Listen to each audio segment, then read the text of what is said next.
काउली र आलुको तरकारी हाम्रो अम्बिकाज्यूले बनाउनु हुनुहुन्छ। एकदम टिपिकल नेपाली।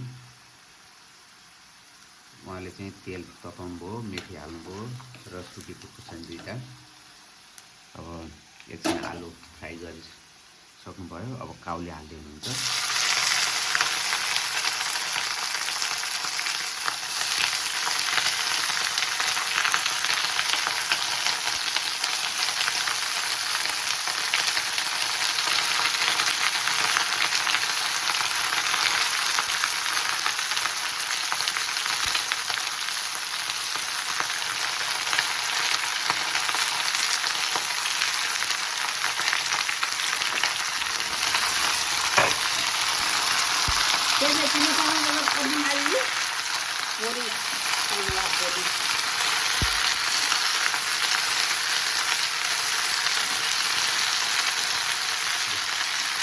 चलाउने एकछिन चलाउने। अब नुन ननी पहिला बेसार,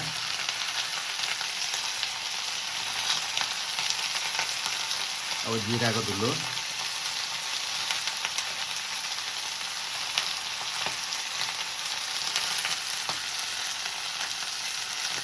खुर्सानी धुलो राला हल्का चलाउने। यसो कलर पहेँलो कलर आएपछि नुन स्वाद अनुसार हाल्ने। नुन अलिकति हाल्दा राम्रो हुन्छ।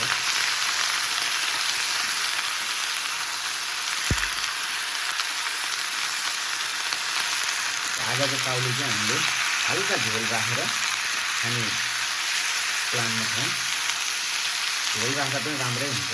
काउली फ्राई, काउली पकौडा, काउलीको विभिन्न किसिमको परिकार बनाउन सकिन्छ। काउली चिल्ली पनि बनाउन सकिन्छ। आज चाहिँ हामी काउली करी बनाउनु जाँदैछौँ। एकदम टिपिकल नेपाली गाउँले हिसाबमा साधारण अर्ग्यानिक हाइजिन हेल्दी। थोरै तेल, थोरै मसला, स्वास्थ्यको लागि बदला नुन स्वाद अनुसारको। कसैले नुन कम खाँदै राम्रो हुन्छ, कसैले कम खानुहुन्छ, कसैले अलिक बढी खानुहुन्छ। आफ्नो स्वाद अनुसार हाल्न सक्नुहुन्छ।